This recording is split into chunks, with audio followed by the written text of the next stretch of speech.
간혹 신문을 보다 보면 보고 요리를 먹다가 응급실에 실려가는 기사들을 종종 보게 됩니다. 보고 독을 품고 있습니다. 그래서 보고 요리를 할 때는 독을 잘 제거해서 요리를 해야 됩니다. 그런데 그 독을 제거하는 과정 가운데 독이 퍼지거나 행여나 미처 실수를 통해서 독이 요리에 포함이 되었을 때 그 음식을 먹게 되어서 응급실 혹은 또 생명을 잃게 되는 경우가 종종 발생하게 됩니다. 그럼에도 불구하고, 그렇게 위험한 음식임에도 불구하고 보고를 드시는 분은 보고를 또 그렇게 즐겨 드십니다. 그 이유 중에 하나는 비록 독이지만 그 독을 잘 제거해서 음식만 잘하면 다른 생선에서 맛볼 수 없는 독특한 고유의 생선의 맛을 느낄 수 있기 때문에 그렇습니다. 그리고 또한 영양 또한 다른 생선에 비교해 볼 때 풍부한 영향을 주기 때문에 보고 요리를 좋아하시는 분은 또한 보고 요리를 찾게 되어 있습니다. 어떤 분은 이 보고 요리를 통하여서 우리가 배울 것이 있다, 마치 우리 인생도 이 보고 요리와 같다라고 표현을 합니다. 우리 가운데 이런 삶 가운데 아픔과 상처가 있을 수 있습니다. 가시가 있을 수 있고 또 여러 가지 독성적인 관계 독에 오염이 될 수도 있습니다. 그러나 그 독을 잘 요리를 한다면, 우리 가운데 여러 가지 아픔과 가시를 잘 요리를 한다면 그것이 우리 인생 가운데 풍성함을 주는, 우리에게 성장케 하는 계기가 되어질 수 있다는 것입니다. 오늘 말씀 누가복음에서 세례 요한을 통한 교훈의 말씀입니다. 여러 가지 아픔과 고난 가운데 세례 요한이 그것을 오히려 믿음의 성장과 열매의 결실로 맺는 것을 누가는 기록을 하고 있습니다. 오늘 말씀을 통해 우리 삶 가운데 때로는 고난과 어려움, 때로는 가시와 같은 아픔 가운데 어떻게 지혜롭게 대처해야 할지 세례 요한을 통해서 우리가 함께 은혜를 나누고자 합니다. 여러분, 첫 번째, 인생의 감옥에 처했을 때 우리가 어떻게 대처를 해야 할까요? 오늘 세례 요한, 그의 삶 가운데 고난과 어려움이 닥쳐옵니다. 그 가운데 세례 요한의 마음 가운데 다음과 같은 의심의 마음을 품게 됩니다. 누가복음 7장 19절의 말씀이죠. 함께 한 목소리로 읽습니다. 요한이 그 제자 중 둘을 불러 주께 보내어 이르되 오실 그이가 당신이오니까 우리가 다른 일을 기다리오리까 하라 하매. 오늘 말씀의 배경, 세례 요한이 감옥에 갇힙니다. 그 당시에 유대인의 왕이었던 헤롯 대왕에게, 헤롯 대왕의 잘못을 세례 요한이 지적합니다. 선지자로서 세례 왕에게 그가 그의 동생 빌립의 아내를 취한 것에 대해서 세례 요한이 지적을 합니다. 왕이시여, 지금 모든 백성들에게 봤을 때 부도덕을 행하고 있습니다. 하나님 보시기에 악을 행하고 있습니다. 그렇게 하면 되지 않습니다. 이 이야기에 헤롯이 분노하고 세례 요한을 옥에 가둡니다. 옥에 갇혀있던 세례 요한, 그 마음 가운데 의심의 마음이 들기 시작하죠. 그 가운데, 감옥 가운데 마음속에 메시아에 대한 의심의 마음이 품기 시작합니다. 정말 내가 메시아, 이 땅 가운데 구원주로 구원하실 분으로 오실 그 예수 그리스도, 그분을 내가 메시아라고 선포했는데 정말 그분이 메시아 맞나? 여러분, 세례 요한은 광야에서 외치는 하나님의 선지자였습니다. 예수님도 세례 요한을 칭찬하시며 다른 어떤 선지자보다도 큰 선지자임을 예수님께서 칭찬하십니다. 세례 요한이 광야에서 선포했을 때 수많은 사람들이 몰려옵니다. 다른 여러 사람들의 얘기보다 세례 요한의 회개하라, 천국이 가까웠다, 이 한마디에 수천 명의 사람들이 요단강에 모여서 회개하고 자복하고 회개의 세례를 받고 그들 삶 가운데 새로운 삶을 살아나가는 위대한 선지자로 쓰임받은 선지자 세례 요한입니다. 그러나 그 세례 요한도 그의 감옥 가운데, 고난 가운데, 슬픔과 아픔 가운데 마음속에 메시아에 대한 의심의 마음이 들기 시작합니다. 이 땅 가운데 구원자로 오실 메시아를 선포했음에도 불구하고 그의 마음 가운데 고난이 닥쳐오자 메시아에 대한, 구원주에 대한 그의 믿음이 흔들리기 시작했습니다. 세례 요한에는 이런 마음이 있었을 거예요.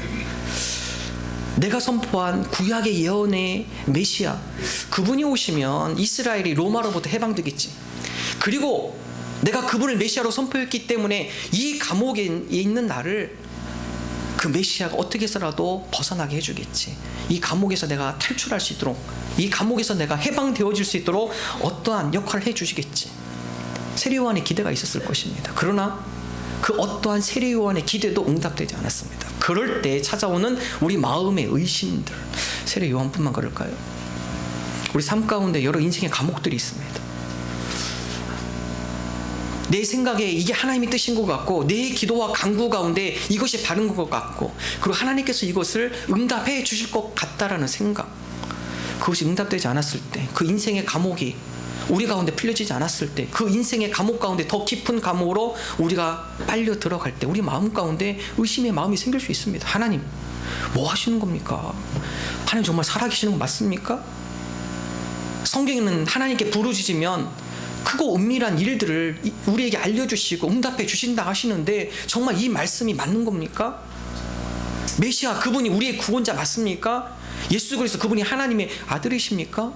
그분이 우리 모든 죄를 사하시고 죄와 사망으로부터 자유케 하시는 분입니까? 우리 가운데 이런 의심에 연약한 믿음, 흔들리는 믿음, 그러한 마음들이 우리 가운데 생길 수 있다는 사실입니다. 다윗도 마찬가지입니다. 다윗 골리앗과의 전투에서 골리앗 앞에 서서 다음과 같이 얘기했죠. 너는 큰 칼과 방패를 가지고 나왔지만 나는 만군의 여호와의 이름을 가지고 나왔다. 그 가운데 하나님의 능력으로 골리앗을 무너뜨립니다. 그런 다윗, 하나님의 놀라운 살아계심의 역사를 체험한 그 다윗도 사울에 추격당하며 광야에 헤맬 때, 광야에서 벗어날 수 없었을 때, 죽음을 앞에 뒀을 때 그의 마음이 흔들립니다. 시편 13편 1절의 말씀입니다. 함께 한 목소리 읽습니다. 여호와여, 어느 때까지이니까 나를 영원히 잊으시나이까? 주의 얼굴을 나에게서 어느 때까지 숨기시겠나이까? 그럼 다윗의 흔들리는 믿음, 한때는 하나님과 함께하고 하나님께서 역사하시고, 그럴 때는 사자도 때려잡고요, 곰도 때려잡고 어마어마한 능력을 체험한 다윗입니다. 그런 다윗이 궁지에 몰리기 시작합니다. 감옥 가운데 갇히기 시작합니다.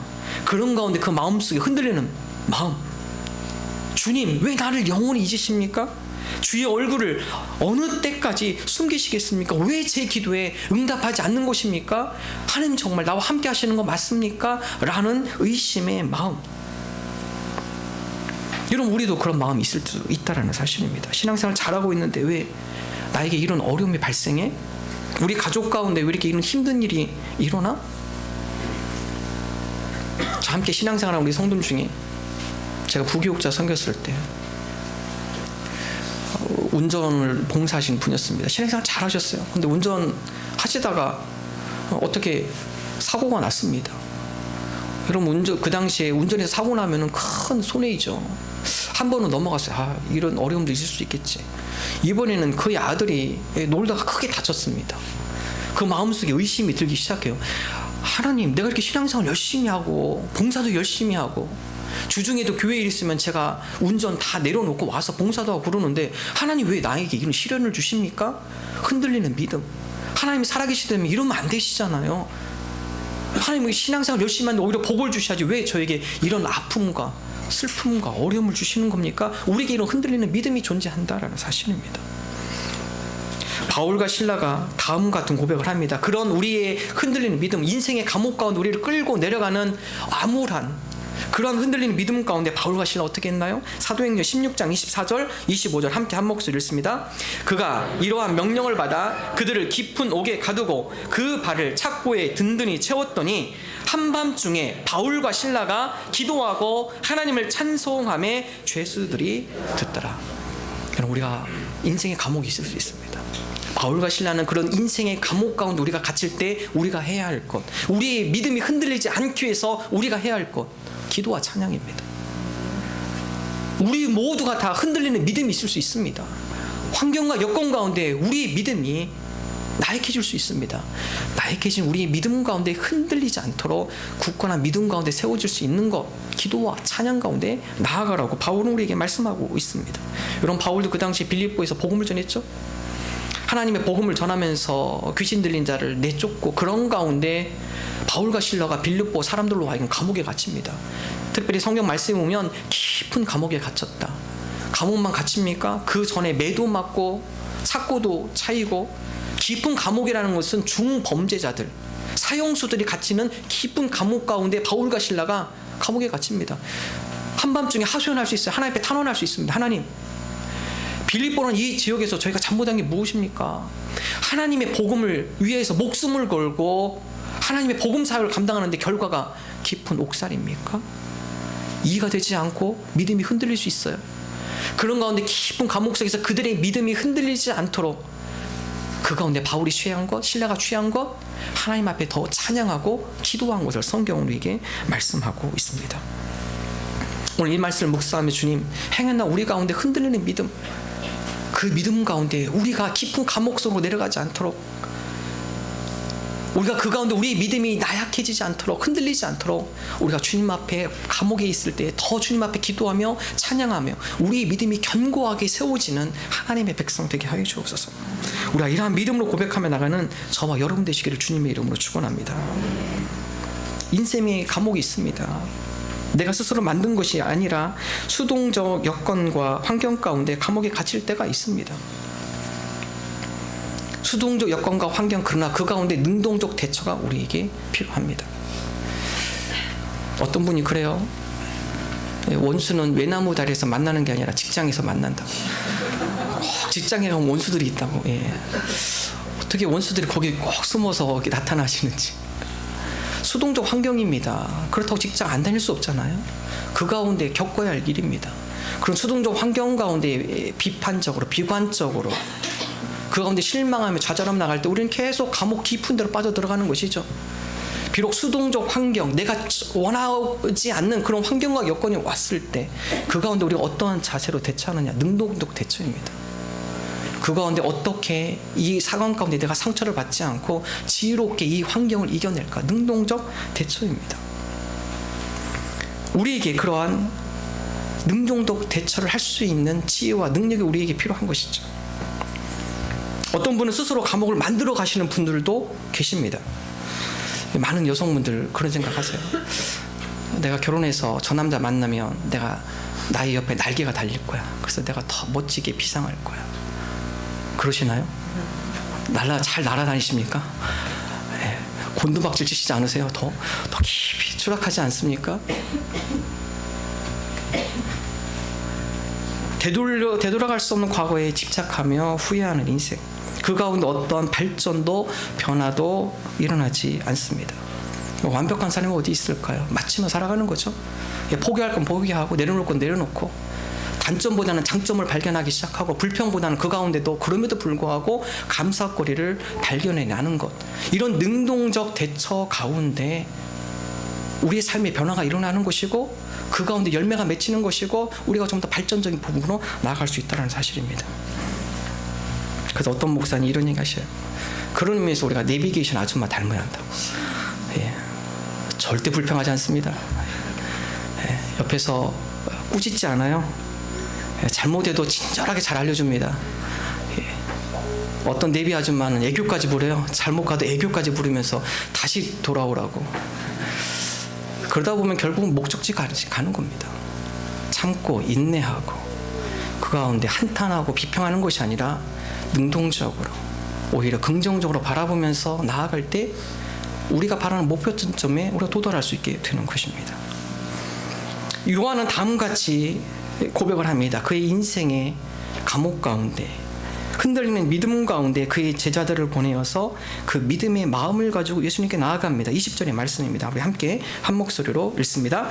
그들이 예수께 나아가 이르되, 세례 요한이, 다시 한번 누가복음 7장 20절 함께 한 목소리를 읽습니다. 그들이 예수께 나아가 이르되, 세례 요한이 우리를 보내어 당신께 여쭈어 보라고 하기를, 오실 그이가 당신이 오니까 우리가 다른 일을 기다리오리까 하더이다 하니. 누가복음 7장 20절. 세례 요한이 의심의 마음을 가지고 그 가운데 깊은 감옥 속으로 빠져들어가지 않습니다. 메시아에 대한 의심이 생기기 시작해요. 근데 그 의심의 마음을 가지고 스스로 고민하는 것이 아니라 그 마음을 가지고 예수님 앞에 나아갔다는 것입니다. 어떻게 하죠? 예수님께 여쭙는 것입니다. 구약의 선지자가 예언한 메시아, 그분 당신이 정말 맞습니까? 아니면 우리가 다른 누구를 기다려야 합니까? 흔들리는 믿음 가운데 그 믿음을 혼자 고민하는 것이 아니라 그 흔들리는 믿음을 가지고 예수님께 나아가는 것이 중요하다는 것이죠. 그럴 때 우리가 해결받을 수 있습니다. 고난 가운데 흔들리는 믿음, 그 가운데 두 부류로 나눠지죠. 세상으로 갈 수도 있고, 우리의 흔들리는 믿음이 깨져서 더 큰 믿음으로 되어질 수 있습니다. 둘 중에 하나입니다. 신앙생활을 하면 어떤 분은 신학적 고민 때문에 우리의 믿음이 실족하는 분도 계세요. 요즘 인터넷이 너무 발달하다 보니까 어떤 신학적 주제만 쳐도요, 다양한 신학자들의 견해들이 나옵니다. 그러다 보면 미처 예전에 알지 못했던 진보적인 신학자들의 의견들, 자유주의 신학자들의 신학적인 논쟁 글들, 그런 거 보면 믿음이 흔들리는 분들 계세요. 내가 신앙생활 잘못하고 있나? 그 가운데 우리 가운데 중요한 거, 하나님, 내가 이런 신앙의 갈등과 고민, 이 문제를 가지고 주님 앞에 나아갑니다. 신학교 들어가면 1학년 때는 다 목사 지망생들입니다. 2학년 되면 바뀌어요. 장로로 섬겨야지. 3학년 되면 또 바뀌어요. 집사, 그래, 집사로 섬기자. 신학교 4학년 되면 평신도입니다. 평신도로 바뀝니다. 흔들리는 거죠. 그런 가운데 교수님들이 하시는 얘기가 있습니다. 다양한 신학을 섭렵하고 다양한 신학자들의 견해를 듣다 보니까 그건 혼동이 돼요. 뭐 어떤 것이 맞고 또 어떤 것이 바르고 혼동이 됩니다. 그 가운데 우리의 믿음을 흔들리지 않게 붙잡아 주는 거, 하나님에 대한 확고한 믿음, 성령의 체험, 확고한 신앙, 이것이 없으면 흔들립니다. 그래서 우리의 이성과 신앙의 조화를 이루는 것이 필요합니다. 이성으로만 신학하는 것, 뜨거운 신앙이 없어요. 그런데 확고한 믿음이 세워지지 않습니다. 신앙에만 몰두하고 우리의 이성적 사고를 무시하는 것, 맹목적인 신앙이 될 수 있습니다. 그렇기 때문에 이성과 신앙의 조화, 우리에게 중요하죠. 균형이 잡혀야 한다는 것입니다. 우리의 의심의 마음, 여러 가지 고민 가운데, 고난 가운데 해결되지 않는 의문점, 이것을 가지고 예수님께 나아간 세례 요한. 행여나 우리 삶 가운데 여러 가지 이해할 수 없는 아픔과 고통, 해석되지 않는 나의 삶 가운데 있는 여러 가지 어려움들, 여러분, 그 문제를 우리가 스스로 품고 감옥 속으로 더 들어가는 것이 아니라 하나님, 우리 이 의문점을 가지고, 의심을 가지고, 연약한 믿음을 가지고 예수님 앞에 나아갑니다. 이 문제에 대해서 주님 답해 주시고, 이 문제에 대해서 주님 해결해 주옵소서. 이 문제 가운데 우리의 믿음이 흔들리지 않도록 우리의 믿음을 굳건하게 붙들어 주옵소서. 이러한 믿음으로 고백하며 나가는 저와 여러분 되시기를 주님의 이름으로 축원합니다. 바로 이러한 자세로 예수님 앞에 나갈 때 두 번째 나타나는 현상, 21절의 말씀이죠. 누가복음 7장 21절 함께 한 목소리를 읽습니다. 마침 그때 예수께서 질병과 고통과 및 악귀 들린 자를 많이 고치시며 또 많은 맹인을 보게 하신지라. 오늘 말씀 가운데 특별히 눈에 띄는 단어 5자, 마침 그때, 언제이죠? 믿음이 흔들릴 때, 우리 믿음이 흔들릴 때, 우리 믿음이 나약해질 때, 그 믿음을 가지고 예수님께 나아가는 자, 마침 그때 예수님께서 어떻게 하시죠? 질병과 고통과 및 악귀 들린 자를 많이 고치시며 또 많은 맹인을 보게 하신지라.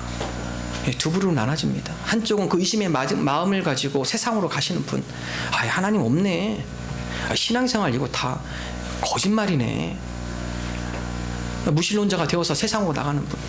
근데 그 가운데 하나님, 이 문제를 신앙 가운데 하나님께서 응답해 주시고 해결해 주실 줄 믿습니다 라고 믿음을 가지고 예수님 앞에 가까이 나아가는 자, 그 가운데 마침 그때, 그 마음을 가지고 흔들리는 믿음을 가지고 나아가는 자, 마침 그때, 영어로는 at the very time, 정확한 타이밍, 적절한 시기, 바로 그 시기에 예수님께서 응답해 주십니다.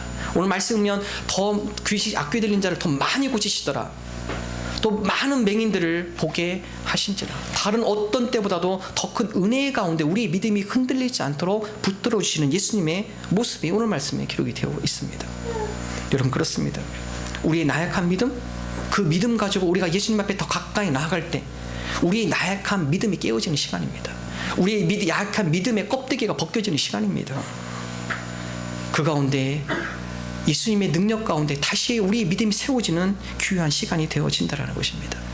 예수님께서 십자가에 달려 돌아가시며 다음과 같은 가상칠언을 하십니다. 엘리 엘리 라마 사박다니, 나의 하나님, 나의 하나님, 어찌하여 나를 버리시나이까? 어찌하여 나를 버리십니까? 여러분, 그 고통 가운데, 십자가의 고통 가운데 하나님께 탄원하죠. 나의 아버지, 아버지, 왜 나를 이런 고통 가운데 내버려 두고 이런 고통을 당하게 하십니까? 나의 하나님, 나의 하나님, 어찌하여 나를 버리시나이까? 탄원입니다. 그런 탄원 가운데 마지막으로 예수님의 고백은 무엇이었죠? 다 이루었도다. 하나님 앞에 탄원하는 예수님 가운데 그 모든 것들이 하나님 뜻 가운데 완벽하게 이루어짐을 깨닫게 하시며 모든 하나님의 뜻이 그 가운데 완성되었던 것을 예수님께서 고백하시죠. 우리도 마찬가지입니다.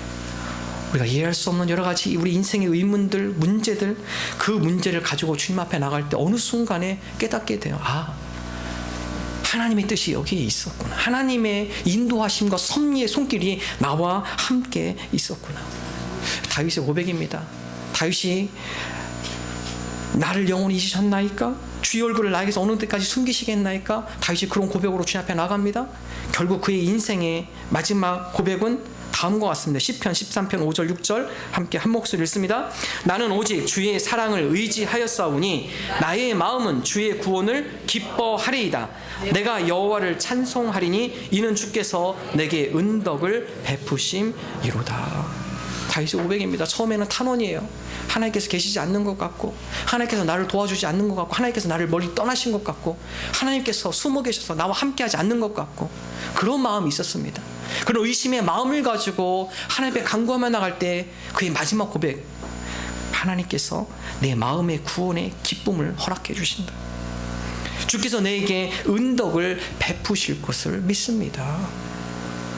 그 가운데 연약한 흔들리는 믿음은 깨어지고 더 견고한 믿음으로 세워지는 모습을 시편 기자는 기록을 하고 있습니다. 달걀이 그 가운데 닭이 달걀을 부화하는 그런 모습을 줄탁동시 불줄 쫄탁. 그래서 보통 부화하는데 21일 걸린다고 그래요. 그림 볼까요? 예전에 한번 수요예배 때 함께 봤던 그림입니다. 21일 되면 안에 있는 달걀 안에 있는 병아리가 밖에서 쪼옵니다. 엄마한테 부르는 거죠. 나 나갑니다.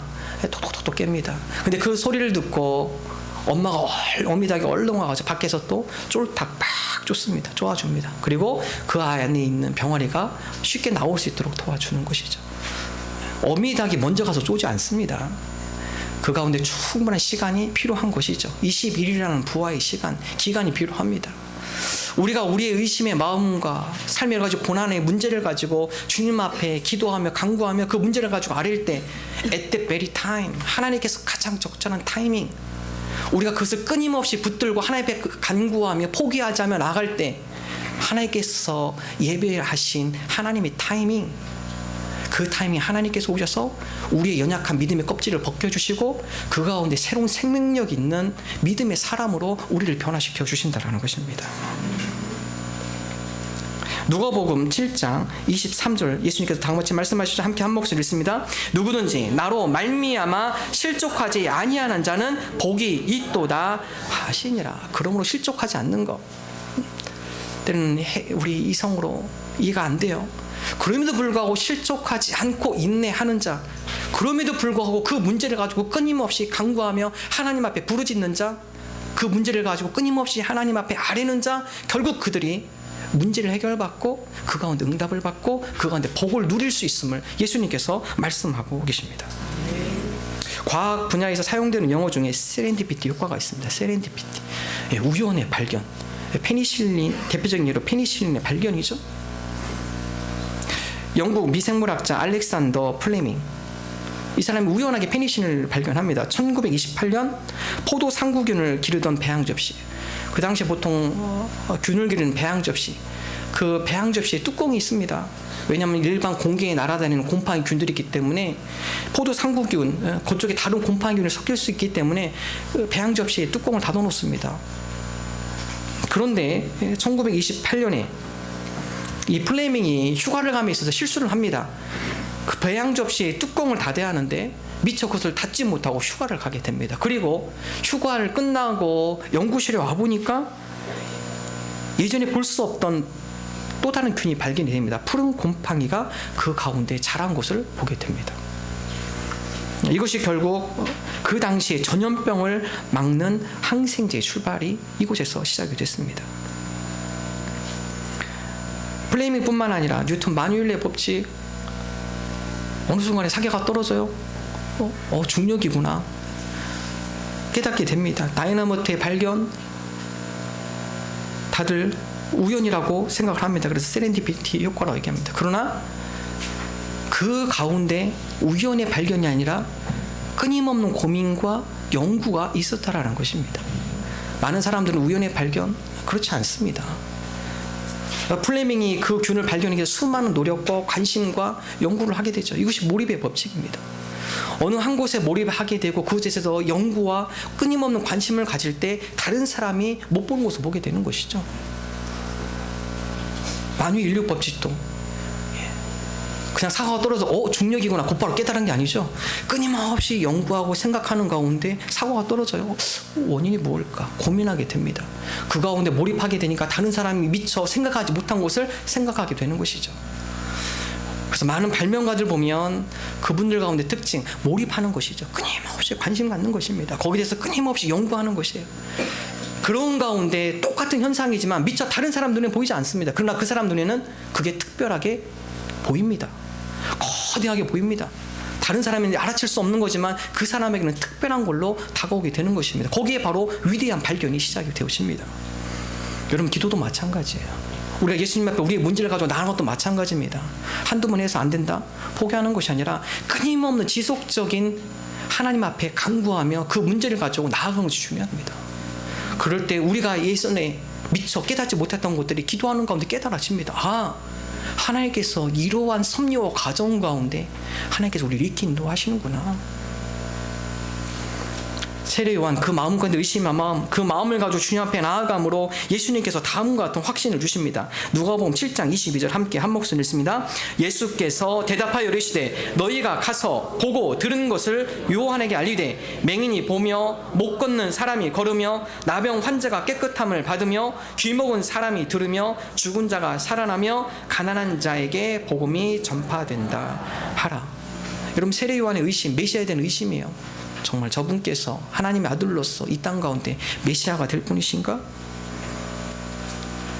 메시아에 대한 예언 이사야에 나와 있죠. 이사야의 말씀이 이루어진 것을 예수님께서 요한에게 전하라고 말씀합니다. 이사야는 다음과 같이 고백하고 있죠. 이사야 35장 5절과 6절 함께 한 목소리로 읽습니다.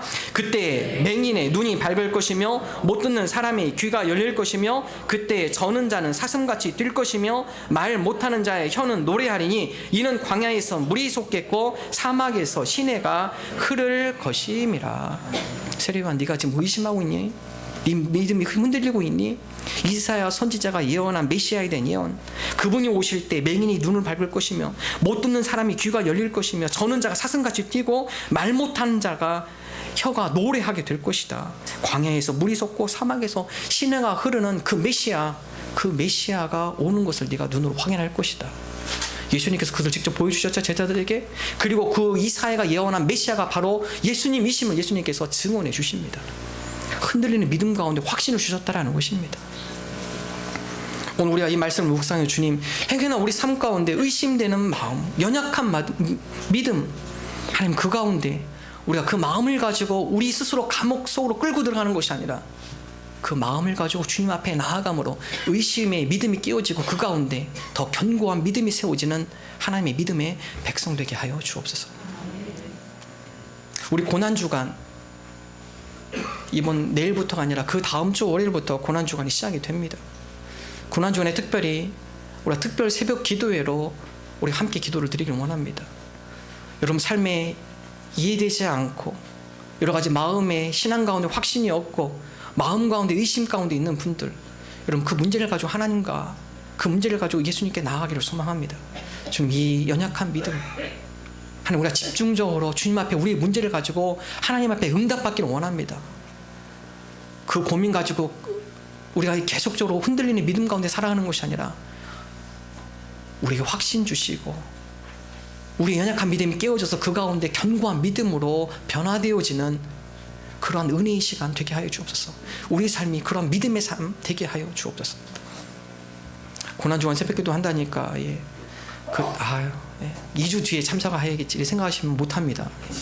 준비하셔야 돼요. 일어나는 것도 좀 연습하시고 좀 일찍 일어나는 연습도 하시고 틈틈이 기도하는 훈련도 하시고 우리가 그렇게 그런 정성의 마음을 가지고 주님 앞에 나갈 때 그 마음과 의심을 가지고 있었던 세례 요한 가운데 확고한 믿음을 주신 예수님, 우리 가운데도 그런 확고한 믿음, 우리 가운데 그런 하나님의 은혜를 부으실 줄 믿습니다. 우리가 이러한 믿음으로 주님 앞에 아뢰며 주님 앞에 더 가까이 나아가는 저와 여러분 되시기를 주님의 이름으로